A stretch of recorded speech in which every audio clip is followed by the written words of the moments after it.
This 2007 Honda Odyssey would only stay running as long as the battery had a good charge. So I'm checking the alternator output to see why it's dying.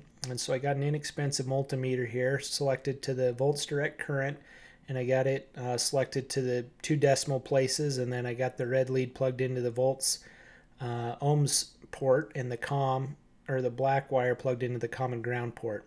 And then I'm putting that to the battery positive and negative, and I'm checking alternator output. And after starting the vehicle, this vehicle's alternator is only putting out actually nothing. I'm just getting battery voltage on there. So it needs an alternator.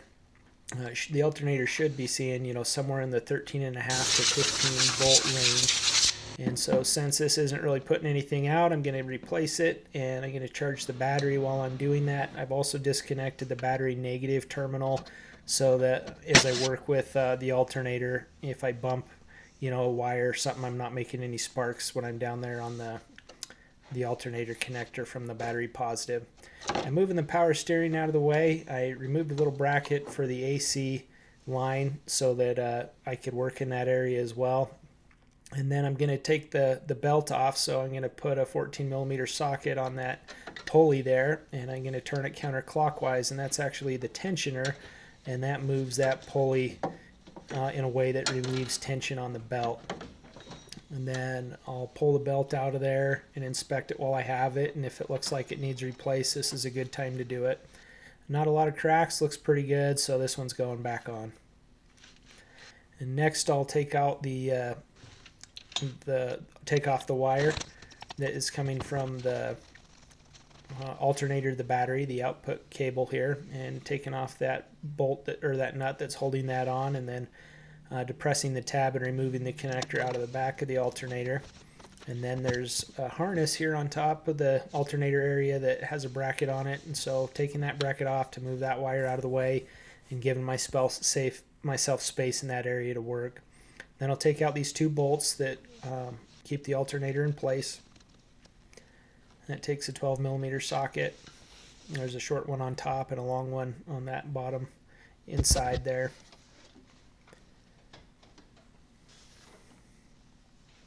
With those out of the way, the alternator should come free, but doesn't necessarily come out of the hole. So in order to make space, I'm taking out a bolt that holds the windshield washer reservoir in place so I can manipulate it a little.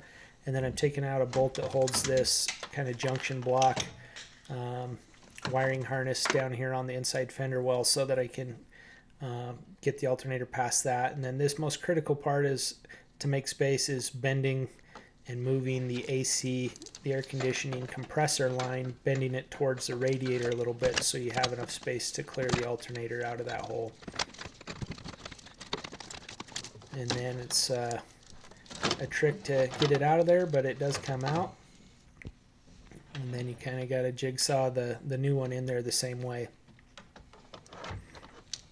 So again, kind of moving the windshield washer reservoir and the power steering reservoir hoses and things and working it into that hole. And then sliding it into the lower bracket. And then putting that lower bolt in, and then while I'm pushing that bolt in, I'm wiggling the alternator back and forth until it slides home. And then without tightening that, I'll go ahead and put in the top bolt as well. And then I'll tighten them both up. The bottom one calls for 33 foot-pounds and the top one calls for 16 foot-pounds.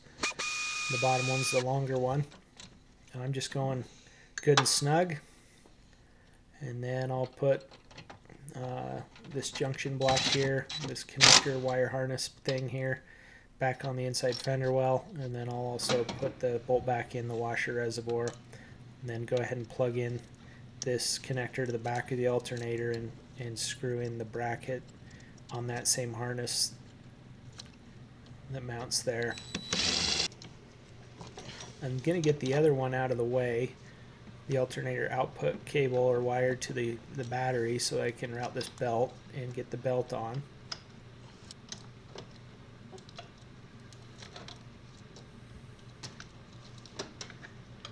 And Once that's on and in all the grooves and looks good, I'll put the power steering reservoir back in place and put the air conditioner line bracket back on. And then I'll route, with everything where it needs to be, I'll route that cable over to the alternator in a way that it won't rub on any belts. And then put that nut on, and that's the last of the alternator connections. Slide the little boot over the top. Put that other harness on that bracket. Check my work, make sure everything looks good. And then take off the charger. Make my connections again. And then I'll check output now with the new alternator. And I'm getting about 14.5 volts. So things are working again how they're supposed to. Topping off the power steering fluid because I heard a little squawk like it was low when I first started it. And I'm also replacing these cable ends because the original ones weren't able to tighten enough to make a good tight connection.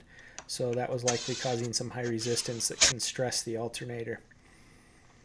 And then I'm going to clean everything up. I got some Purple Power Super Clean kind of engine degreaser here, and I'm spraying it on everything really good.